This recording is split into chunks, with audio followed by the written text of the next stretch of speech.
थोड़ी देर के लिए। आप मानते हैं कि 370 का यहाँ पर जिक्र करना वो 3 दिन वेस्ट करने के हिसाब से ही था। अगर आप लोगों के लिए होता तो कुछ उम्मीद भी बनती, आपके साथ बहुत बड़ी संख्या में आपके परिवार है, आपका भी भविष्य है, वो भविष्य के लिए सोचा नहीं गया। बिल्कुल मैम, सिर्फ सियासत हो रही है।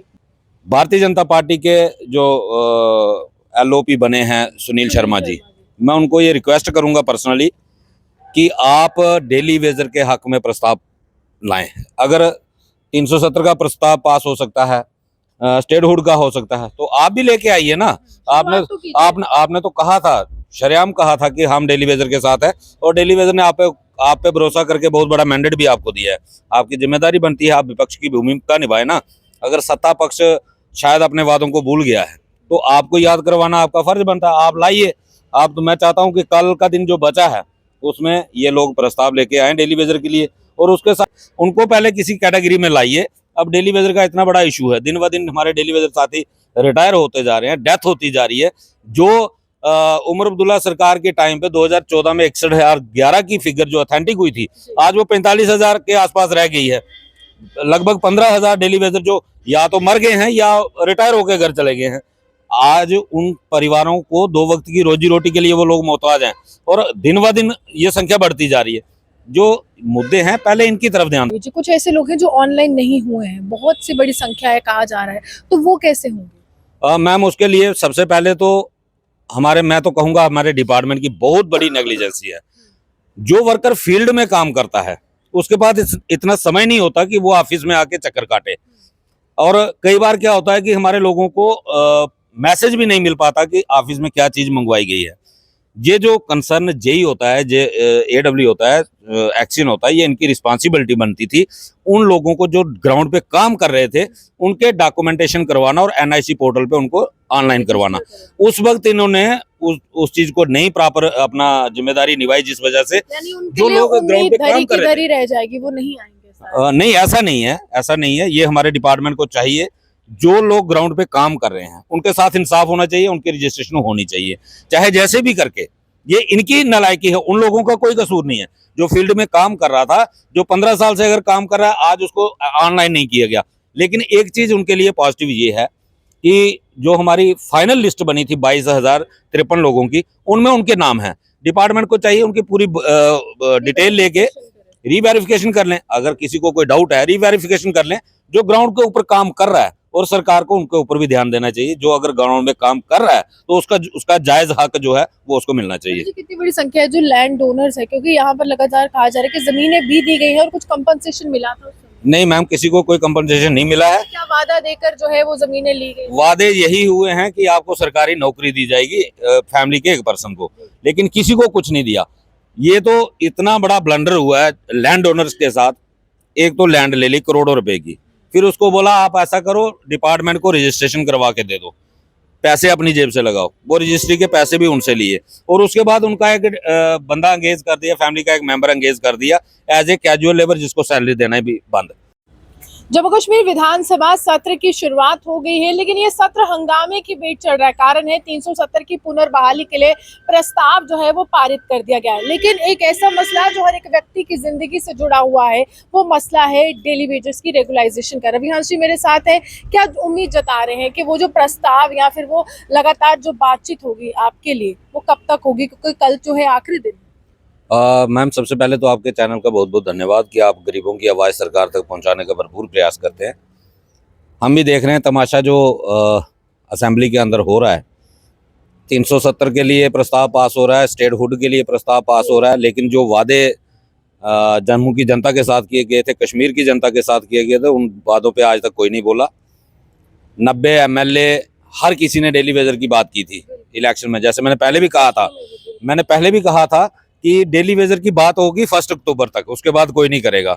आज आप देखो 370 इतना इंपॉर्टेंट मसला नहीं है, स्टेटहुड भी इतना ज्यादा इंपॉर्टेंट नहीं है जितना ज्यादा इंपॉर्टेंट था डेली वेजर का इशू। लेकिन आज उसके ऊपर कोई ना सत्ता पक्ष बोल रहा है ना विपक्ष बोल रहा है। मैं तो अपील करूंगा, जम्मू से भारतीय जनता पार्टी को मैंडेट मिला है, आज वो विपक्ष में है। भारतीय जनता पार्टी के जो LOP बने हैं सुनील शर्मा जी, मैं उनको ये रिक्वेस्ट करूंगा पर्सनली कि आप डेली वेजर के हक में प्रस्ताव लाएं। अगर 370 का प्रस्ताव पास हो सकता है, स्टेटहुड का हो सकता है, तो आप भी लेके आइए ना। आपने तो कहा था, शरेआम कहा था कि हम डेली वेजर के साथ है, और डेली वेजर ने आप पे भरोसा करके बहुत बड़ा मैंडेट भी आपको दिया है। आपकी जिम्मेदारी बनती है, आप विपक्ष की भूमिका निभाए ना। अगर सत्ता पक्ष शायद अपने वादों को भूल गया है तो आपको याद करवाना आपका फर्ज बनता है। आप लाइए। आप तो मैं चाहता हूं कि कल का दिन जो बचा है उसमें ये लोग प्रस्ताव लेके आए डेली वेजर के लिए। और उसके साथ साथ मैं अपने सीएम उमर अब्दुल्ला साहब को भी ये रिक्वेस्ट करूंगा कि आपने हर जगह पे डेली वेजर के मुद्दे को उछाला था, और आपने मैनिफेस्टो में भी रखा था कि हमारी सरकार बोल गए थे आप, हमारी सरकार आएगी तो हम डेली वेजर के मसले को तुरंत हल करेंगे।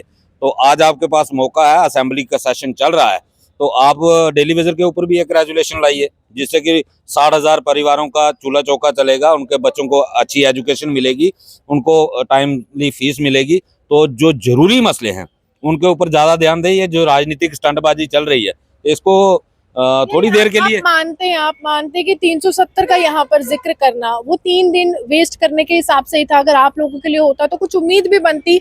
आपके साथ बहुत बड़ी संख्या में आपके परिवार है, आपका भी भविष्य है, वो भविष्य के लिए सोचा नहीं है। बिल्कुल मैम, सिर्फ सियासत हो रही है, जनता के मुद्दों की तरफ ध्यान नहीं है। मैं पहले भी यही चीज कहता था कि अगर सियासत नहीं हुई तभी जाके डेली वेजर को कुछ मिलने की उम्मीद बनेगी। और आज देखो आप, सियासत हो रही है, शुरुआत ही यहीं से हो रही है, सियासत से हो रही है भाई। और बहुत सारे मुद्दे हैं, इनको थोड़ी देर के लिए पेंडिंग रख लो, ये लंबे मुद्दे हैं।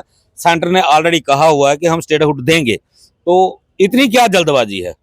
आप थोड़ा वेट कर लीजिए। बाकी और बड़े मसले हैं, आप लाइए मसले असेंबली में, पास करवाइए, रेजोल्यूशन पास करिए। कम से कम जनता के मुद्दों को, जनता को रिलैक्सेशन दे।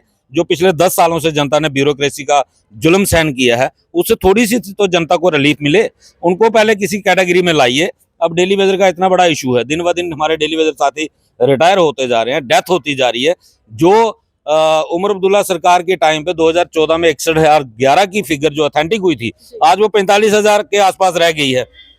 लगभग 15,000 डेली वेजर जो या तो मर गए हैं या रिटायर होकर घर चले गए हैं। आज उन परिवारों को 2 वक्त की रोजी रोटी के लिए वो लोग मोहताज हैं, और दिन ब दिन ये संख्या बढ़ती जा रही है। जो मुद्दे हैं पहले इनकी तरफ ध्यान जाना चाहिए। लेकिन आप जावेद राणा से मिले थे, जो जल शक्ति विभाग के मंत्री हैं, क्या आश्वासन उनकी तरफ से दिया गया था? हाँ मैम, बेसिकली मेरी जहाँ ड्यूटी है उनका वहाँ रेजिडेंस है, और उस दिन वो मेरी ही साइड पे विजिट करने आए थे। तो मैंने उनसे कहा था सर 2 मिनट के लिए बात करनी है। तो जान पहचान थोड़ी बहुत पहले भी थी, तो उन्होंने बोला कि आप घर पे आ जाओ। तो फिर हम घर गए, उनके मिले, हमने बात की। तो उन्होंने यही कहा था कि ये जो आपका ये इशू है ये ऑलरेडी हमारी पार्टी के एजेंडे में है, और हमारा पहली प्रायोरिटी पे यही मसला है। हम इस मसले को जल्द ही कैबिनेट में लाने वाले हैं। और फिर भी उन्होंने मेमोरेंडम ले लिया, और उन्होंने ये भी कहा था कि मैंने ऑलरेडी इसके ऊपर एक मीटिंग कर दी है। चीफ इंजीनियर कश्मीर और जम्मू को मैंने डायरेक्शंस दे दी हैं कि जो भी इनकी कैटेगरी वाइज मुझे डिटेल दे दो। तो उन्होंने तो ये कहा था कि हम बड़ी जल्दी इसका मसले का सोल्यूशन करेंगे। उम्मीद पे दुनिया कायम है, अब वो अपनी बात पे कितना खरा उतरते हैं। लेकिन अगर वो कर भी देंगे, आप कह रहे प्रस्ताव ले आइए या सब कुछ हो जाएगा, एलजी अगर नहीं मानेंगे, क्योंकि इतने सालों से तो सत्ता यहाँ पर भाजपा की ही रही है, इनडायरेक्टली अगर मैं बात करूं केंद्र की रही है, अगर वहां से ही बिल्कुल मुकर गए तो क्या होगा? मैम ये तो फ्यूचर की मैं पहले नहीं कह सकता, लेकिन मैं इतना जरूर कहूंगा, असेंबली का जो रोल है असेंबली उसको प्ले करे। जीते हुए विधायक, जो जीते हुए विधायक हैं, जो हमारे चीफ मिनिस्टर हैं, जो हमारे पीएचई मिनिस्टर हैं, वो अपना रोल प्ले करें। वो अपने कैबिनेट से अप्रूवल देके एलजी साहब तक भेजें। उसके बाद वहां से क्या रिस्पांस मिलता है उसके ऊपर उस तरीके से देखा जाएगा। जब वहां से कोई हाँ ना को कोई ना कोई जवाब तो उनको देना है, तो उसके बाद उस तरीके के बारे में सोचा जाएगा। लेकिन पहले मेरी यही रिक्वेस्ट है इन सभी लोगों से, जितने भी लोग जीत के गए हैं, सबने डेली वेजर का अपने अपने इलेक्शन भाषणों में जिक्र किया हुआ और सबको समर्थन मिला है। तो उन लोगों को अपनी जिम्मेदारी निभा के जनता के हित में ये जल्द से जल्द फैसला करना चाहिए। उसके बाद क्या होने वाला है वो तो भविष्य की बात है। आप लोग रेगुलाइजेशन के दायरे में आते हैं रवि जी, कुछ ऐसे लोग हैं जो ऑनलाइन नहीं हुए हैं, बहुत सी बड़ी संख्या है कहा जा रहा है, तो वो कैसे होंगे? मैम उसके लिए सबसे पहले तो मैं तो कहूँगा हमारे डिपार्टमेंट की बहुत बड़ी नेग्लिजेंसी है। जो वर्कर फील्ड में काम करता है उसके पास इतना समय नहीं होता कि वो ऑफिस में आके चक्कर काटे, और कई बार क्या होता है कि हमारे लोगों को मैसेज भी नहीं मिल पाता कि ऑफिस में क्या चीज मंगवाई गई है। ये जो कंसर्न जेई होता है, जे एडब्ल्यू होता है, एक्शन होता है, ये इनकी रिस्पांसिबिलिटी बनती थी उन लोगों को जो ग्राउंड पे काम कर रहे थे उनके डॉक्यूमेंटेशन करवाना और एनआईसी पोर्टल पे उनको ऑनलाइन करवाना। उस वक्त इन्होंने उस चीज को नहीं प्रॉपर अपना जिम्मेदारी निभाई, जिस वजह से यानी उनके जो लिए लोग ग्राउंड पे काम कर रहे धरी रह जाएगी, वो नहीं आएंगे शायद। नहीं, ऐसा नहीं है, ऐसा नहीं है। ये हमारे डिपार्टमेंट को चाहिए, जो लोग ग्राउंड पे काम कर रहे हैं उनके साथ इंसाफ होना चाहिए, उनकी रजिस्ट्रेशन होनी चाहिए, चाहे जैसे भी करके। ये इनकी नालायकी है, उन लोगों का कोई कसूर नहीं है जो फील्ड में काम कर रहा था, जो 15 साल से अगर काम कर रहा है, आज उसको ऑनलाइन नहीं किया गया। लेकिन एक चीज उनके लिए पॉजिटिव ये है कि जो हमारी फाइनल लिस्ट बनी थी 22,053 लोगों की, उनमें उनके नाम है। डिपार्टमेंट को चाहिए उनकी पूरी डिटेल लेके रीवेरिफिकेशन कर लें। अगर किसी को कोई डाउट है, रीवेरिफिकेशन कर लें। जो ग्राउंड के ऊपर काम कर रहा है, और सरकार को उनके ऊपर भी ध्यान देना चाहिए, जो अगर ग्राउंड में काम कर रहा है तो उसका जायज हक जो है वो उसको मिलना चाहिए। कितनी बड़ी संख्या है जो लैंड डोनर्स है, क्योंकि यहाँ पर लगातार कहा जा रहा है कि जमीनें भी दी गई हैं और कुछ कंपनसेशन मिला था? नहीं मैम, किसी को कोई कंपनसेशन नहीं मिला है। क्या वादा देकर जो है वो जमीनें ली गई? वादे यही हुए हैं कि आपको सरकारी नौकरी दी जाएगी फैमिली के एक पर्सन को, लेकिन किसी को कुछ नहीं दिया। ये तो इतना बड़ा ब्लंडर हुआ है लैंड ओनर्स के साथ। एक तो लैंड ले ली करोड़ों रुपए की, फिर उसको बोला आप ऐसा करो, डिपार्टमेंट को रजिस्ट्रेशन करवा के दे दो, पैसे अपनी जेब से लगाओ। वो रजिस्ट्री के पैसे भी उनसे लिए, और उसके बाद उनका एक बंदा एंगेज कर दिया, फैमिली का एक मेंबर एंगेज कर दिया एज ए कैजुअल लेबर, जिसको सैलरी देना भी बंद। उनको सैलरी भी नहीं, मुफ्त में काम, करोड़ों की जमीन, और जेब से पैसे खर्च करके रजिस्ट्री करवा ली। पहले जमीनें ली गई थी, कौन सी सरकार थी? मैम सभी ने ली हैं, किसी ने नहीं छोड़ा। ये 83, 84 से लगातार चलता आ रहा, आज तक चल ही रहा है। अभी भी ये कहते हैं कि हमने 2015 के बाद जमीनें नहीं ली। 2015 के बाद भी लोगों से जमीनें हुई है, लोगों की रजिस्ट्रियां हुई हैं, उसके बावजूद भी ये सिलसिला चल रहा है। लेकिन आज भी सरकार की तरफ, अगर आपको किसी को नौकरी नहीं दे सकते हो, फिर आप लैंड क्यों लेते हो? करोड़ों रुपए की लैंड क्यों लेते हो? वो बेचारा उधर से खेती बाड़ी करके कोई सब्जी लगा के अपना 2 वक्त का गुजारा चला सकता था, वो भी आपने छीन लिया। और फिर सरकार कहती है हम डेवलपमेंट कर रहे हैं। मुझे तो डेवलपमेंट नजर नहीं आती।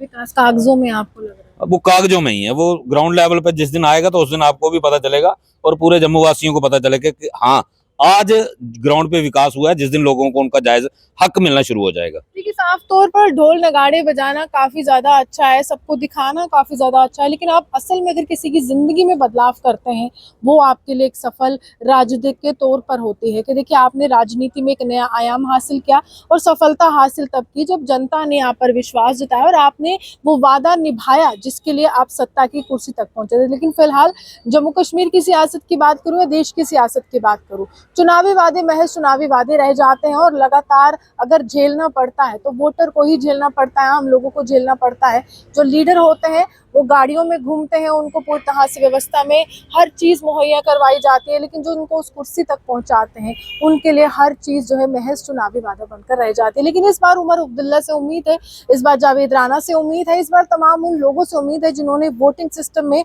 लोगों को आगे बढ़ते हुए प्रोत्साहित किया और वोट भी लिए। लेकिन अब इनकी जिंदगी कैसे बदलेगी ये देखना दिलचस्प होगा। कल अंतिम दिन है सत्र का, और कल अगर रेजोल्यूशन पारित हो जाता है, कहीं ना कहीं ये चेहरे खिल उठेंगे जो काफी लंबे समय से यहाँ पर धरने पर बैठे हुए हैं, और ये लगातार जो यही मांग कर रहे हैं कि हम डेली वेजर्स हैं, हमें रेगुलाइजेशन के दायरे में जरूर लाया जाए। आप ये हमारे सामने देखते हुए जो मुस्कान।